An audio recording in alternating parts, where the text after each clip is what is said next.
Ça faisait longtemps que je voulais faire des vidéos sur des personnages historiques de la Réunion ou dans lesquels je raconterais leur vie. Alors je commence aujourd'hui avec Roland Garros, qui est peut-être l'un des Réunionnais les plus célèbres de l'histoire française.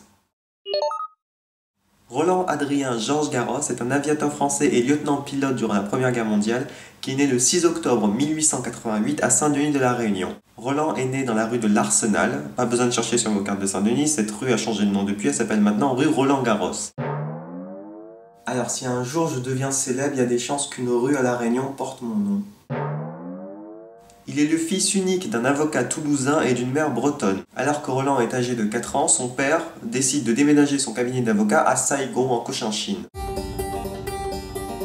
En clair, Roland Garros, l'un des plus célèbres réunionnais de l'histoire, a passé en tout et pour tout 4 ans sur l'île de la Réunion.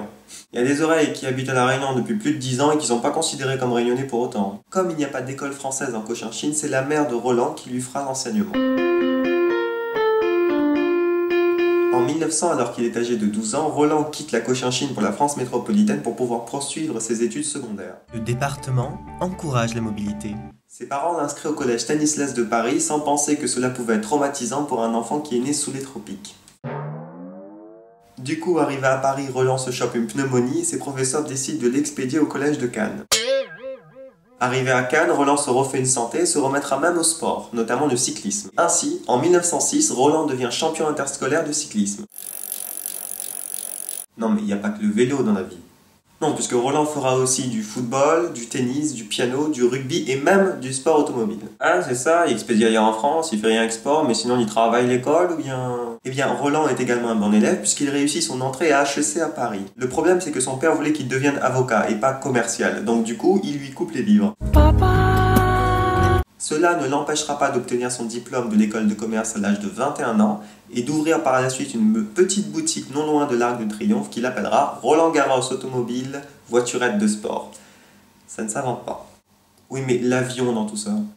J'y arrive. En 1909, alors qu'il est en vacances à Reims, Roland découvre la grande semaine de l'aviation de Champagne.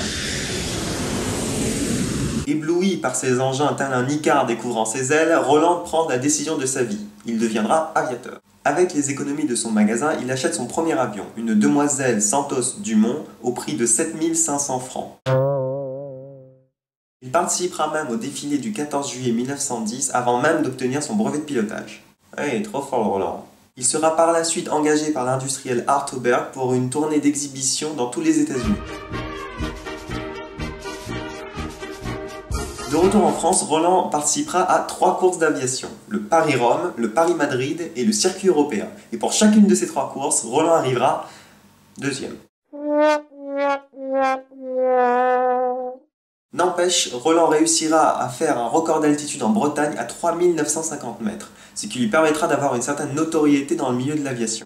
Il sera ensuite demandé un peu partout pour des salons et expositions, notamment à Marseille où il se réconciliera avec son père. L'industriel McCormick l'engagera par la suite pour une tournée en Amérique latine. Il sera d'ailleurs l'un des premiers Européens à survoler Rio. Et c'est en 1913 que Roland Garros rentre définitivement dans l'histoire puisqu'il réussit la première traversée de la Méditerranée en 7h53 minutes. Mais cela ne va pas durer longtemps puisqu'en 1914, la Première Guerre mondiale éclate. Roland s'engagera alors dans l'armée pour des missions de reconnaissance et d'observation et il fera même quelques lâchages de bombes. En avril 1915, alors qu'il est en mission, une panne contre un Roland Garros a atterrir en territoire ennemi. Il sera ensuite capturé et prisonnier par les Allemands. Il sera alors trimballé d'un camp à l'autre et va essayer de s'évader par tous les moyens possibles, que ce soit par la mer, par l'avion ou par des tunnels.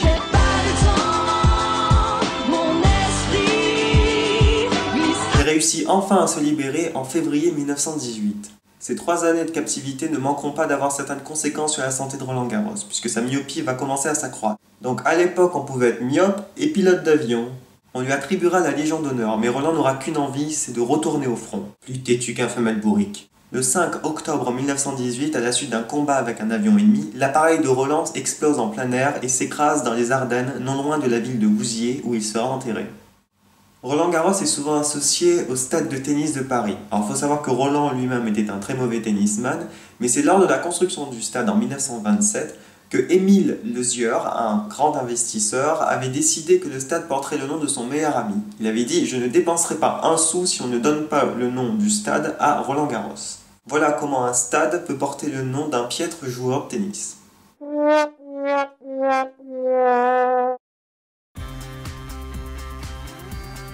Vous voulez savoir d'autres choses sur Roland-Garros, vous pouvez toujours laisser un commentaire. Si vous voulez que je fasse un autre personnage historique de l'île de la Réunion, vous pouvez laisser aussi un commentaire. Si vous avez d'autres questions sur l'île ou sur son histoire, vous pouvez aussi m'envoyer un commentaire et je me ferai une joie de vous répondre.